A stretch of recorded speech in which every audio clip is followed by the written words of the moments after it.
President? The senator from Delaware is recognized. Mr. President, are we in a quorum call? We are. Mr. President, I ask unanimous consent that the quorum call be vitiated. Without objection.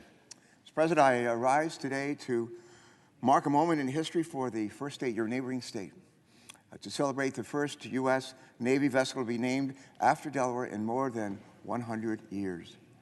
In 2 days, I'll be joined by the Secretary of Navy, the First Lady of the United States, and what will feel like half of Delaware at the Port of Wilmington to commemorate the commissioning of a Virginia-class nuclear submarine, the USS Delaware. And while the vessel was first officially commissioned underwater and underway, on mission, at sea, due to the COVID restrictions on April 4th, 2020, a first in Navy history, a first in Navy history. This weekend, we'll get to give the USS Delaware, its crew, and the people of Delaware a fitting celebration above the surface of the water. It's been a long time coming for the USS Delaware. So many people across Delaware and in the Navy have worked hard for not just weeks, not just months, but years to make this weekend a reality for our state and the crew. I'd be remiss not to mention my wingman in the U.S. Senate, Senator Chris Coons, and our wing woman in the U.S. House of Representatives, Lisa Blunt Rochester, as well as our Governor, John Carney, for their longstanding support for the USS Delaware. And all three will be joining us on Saturday to celebrate. Mr. President, you probably won't be surprised to learn that SSN 791, that's the number assigned to the USS Delaware, is not the first Navy vessel to bear the name Delaware. The first USS Delaware was launched in 1776. Its role? Delaying the British fleet's approach to Philadelphia, and thus impeding the ability of the British to resupply their army in our war for independence. That was the first USS Delaware. The sixth USS Delaware was completed in April of 1910. Armed with 10 12-inch guns, it was the most powerful battleship in the world at the time. Over 100 years would pass before another U.S. naval vessel would bear the name Delaware. Then one day in 2012, I came across a letter to the editor for a constituent in Delaware whose name was Stephen Lanzo. And Stephen wrote to the editor, he said, you know, it's been a long time since a ship was built named after the state of Delaware. Maybe somebody should do something about it. And I thought about it for a while, thought about it for a couple of weeks, actually. Pulled my staff together and I said, why don't we do something about this? To a person, they said, let's do, and we did. Next week, I was on the phone with then Secretary of the Navy, Ray Mabus, former governor of Mississippi, and our both former governors, and he's a longtime friend. And he would go on to become the longest-serving Secretary of the Navy in the history of our country. I explained the situation to Secretary Mabus. He graciously heard me out and agreed that 100 years was a long time. Before we hung up, he said to me, let me think about it, Tom, and I'll get back to you in a couple of months. And true to his word, 3 months later, he gave me a call and said that over the next several years, the Navy would begin construction on not 1, not 2, but 3, maybe 4 Virginia-class nuclear submarines. And the first one off the line would be named the USS Delaware. Now, I was talking on a mobile phone, but if I had a landline, I was talking to him on a landline, I could have reached through the landline and kissed him. I was so happy. And I didn't do that. But it was a wonderful moment, one that I relished in, and I certainly do today. He's a great friend, great leader of the Navy then, a patriot, and he's done so many things for our country. Thank you, Ray. So this weekend, almost a decade since I first spoke with then Secretary Mabus, I'll have the great honor of finally introducing the newest USS Delaware to the people of Delaware. And there is a whole lot of it to take in, Mr. President. The USS Delaware is a Virginia-class U.S. nuclear submarine. The Delaware will carry 26 Mark 48 torpedoes, which enable it to conduct the sub's more traditional role of tracking and, if necessary, sinking enemy submarines, as well as a wide range of surface vessels. The Delaware is also designed for versatile operations in shallow water, closer to land, performing reconnaissance activities, delivering special forces. It's also configured to launch Tomahawk cruise missiles, which can be launched while the Delaware is on patrol. The Tomahawk can strike targets nearly 1,000 miles away with pinpoint accuracy. This is one hell of a fighting machine. You know they have a saying down in Texas, you probably heard, it says, "Don't mess with Texas." And I would just add to that, to our adversaries, don't mess with the USS Delaware. Because if you do, we will eat your lunch. I promise. And oh yes, there are, Mr. President, there are 136 crew members aboard the USS Delaware. They hail from 20 states across our country. Almost half of the states are represented in the crew of our sub. The crew also includes 15 officers and 121 enlisted men, a dozen or so who are chief petty officers. My dad was a chief petty officer for, gosh, nearly 30 years, World War II and beyond. And he always told me when I was a midshipman, he used to say, "Tom, the chiefs run the Navy." And, you know, they did, and my guess is they still do.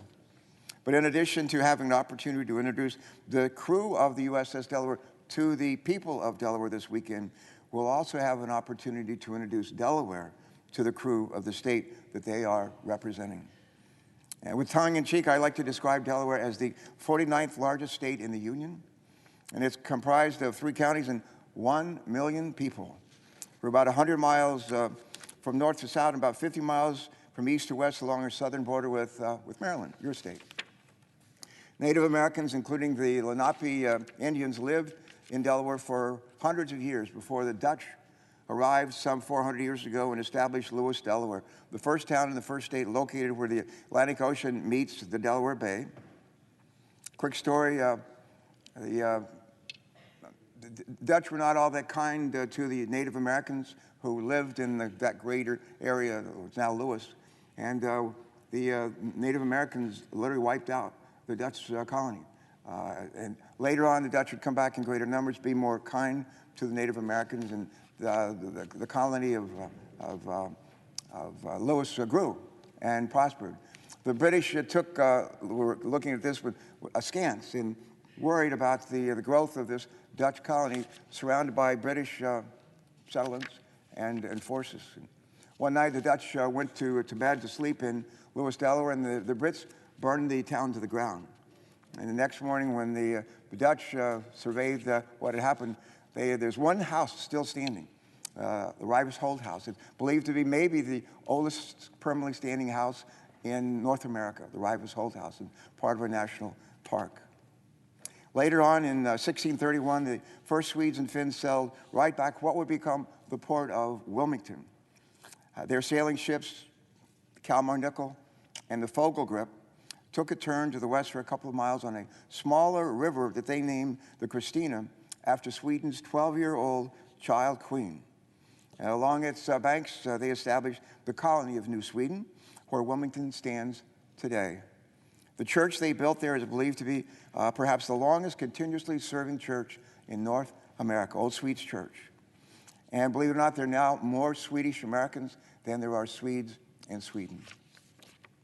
51 years later, William Penn would sail up the Delaware past Wilmington, past the port of Wilmington now, but past Wilmington on his way to what is called Penn's Landing. It's about 25 miles north of Wilmington.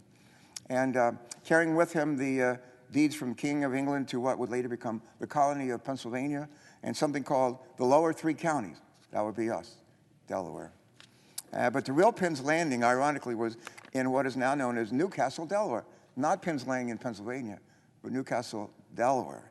And there's a legend. The legend has it, not only did he stop there, but he spent the night in Delaware. And later on, he was asked, "Why did you stop in Delaware?" And he said, "Tax-free shopping." Tax-free shopping. A few hundred years later, up the Christina River, 10,000 shipbuilders, mostly women, would build many of these ships, including destroyer escorts and troop landing ships that enable us to emerge victorious in World War II. And that's only part of the storied history that the USS Delaware joins today. Throughout Delaware history, Mr. President, the letter C has figured prominently. Our first settlers planted corn, a lot of it. They raised chickens, a lot of them. They fed them corn. Our state bird is, believe it or not, the fighting blue hen. Today, there are nearly 300 chickens for every person who lives in the first state of Delaware. Later, we become known as the chemical capital of the world. Thank you, DuPont, for hundreds of amazing, amazing inventions. Delaware's coastline is not large, but the last time I checked, it was home to more five-star beaches than any other state coastline in America. One of them is Rehoboth. And Rehoboth is a name that translates to mean room for all. Not long ago, we built more cars in Delaware per capita than any other state. Not surprisingly, they were, you guessed it, Chryslers and Chevrolets. And while we have no sales tax, Delaware is the home of incorporation of half the Fortune 500 and half the New York Stock Exchange. So corporations are important to us. And while I don't know what credit card is in the wallet of most of the people here on the floor today, there's a good chance that it's issued by a bank with operations in Delaware. Now, Mr. President, that's a lot of C's. But even our political leaders have gotten into the act. And with names like Carver, former governor, Castle, former governor, Carney, current governor, Coons, our senior senator, and Carper, his wingman. And even though Joe Biden didn't start out as one of the C boys, he was close. Biden is close, well, off by one letter. And, Joe Biden has ended up, as you know, Mr. President, as our nation's commander-in-chief. That's a lot of C's. And put together in a very nice way. Not bad for a scrappy kid from Scranton, Pennsylvania. But by far, the greatest contribution that Delaware has made since the founding of our country occurred on December 7, 1787, when Delaware became the first state to ratify our Constitution. I like to say the first to ratify, followed shortly thereafter by Maryland, Pennsylvania, and others. But for one whole week, Delaware was the entire United States of America. Then we opened it up, we let others in. I think for the most part, Mr. President, it's turned out pretty well, at least till now. But the Constitution that we ratified on December 7, 1787, would become the most enduring Constitution in the history of the world, and by far the most replicated. You know, none of us are perfect, certainly not me, and our Constitution was not perfect either. But over time, we've made it better, a lot better. And along with the Bill of Rights, it has provided a framework, if you will, and a path that has made our country the envy of much of the rest of the world. But at the end of the day, our Constitution and our Declaration of Independence are words on a piece of paper without the resolve made real by the commitment and the sacrifice of men and women who wear and have worn the uniform of our country. Let me end with this, Mr. President. I suspect that most of my colleagues remember studying the Constitution in school, maybe in grade school, maybe in middle school. I remember it.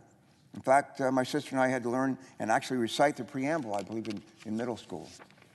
As you know, it begins with something like this. We the people of the United States, in order to form a more perfect union, establish justice, ensure domestic tranquility, provide for the common defense, promote the general welfare, and secure the blessings of liberty to ourselves and our posterity, to ordain and establish this Constitution for the United States of America. The preamble of our Constitution doesn't say in order to form a perfect union. It says a more perfect union. And why is that? It's because as citizens of our great country, it's up to each of us to do our part to ensure that the arc of American history bends toward perfection and justice, even knowing that we'll probably never fully achieve it. The men who serve and will serve aboard the USS Delaware will bear our state's namesake literally for decades to come, maybe a half century or more, in defense of our nation. The crew members are answering the call of our nation, written over 230 years ago. Through their sacrifice, through their service, may we grow even closer to that more perfect union. We are, I know I am, grateful for their service today. May God bless and protect the crew of the USS Delaware, both now and in the decades to come. And may each of us live our own lives in ways to ensure that America remains a nation worthy of their sacrifice, so that a government of the people, by the people, and for the people will not perish from this earth. USS Delaware, long may she sail. And before I yield back my time, we've been joined on the floor by our friend and colleague, John Cornyn from Texas. And Senator Cornyn, I think maybe before you arrived, I acknowledged the phrase, don't mess with Texas. Don't mess with Texas. And I went on to explain all the weapon systems that the USS Delaware has on board. It's pretty amazing, incredible submarine. And I said, it's all right not to mess with Texas, but you better not mess, for our adversaries, you better not mess with Delaware either. And with that, I yield the floor to my friend from Texas, Senator Cornyn.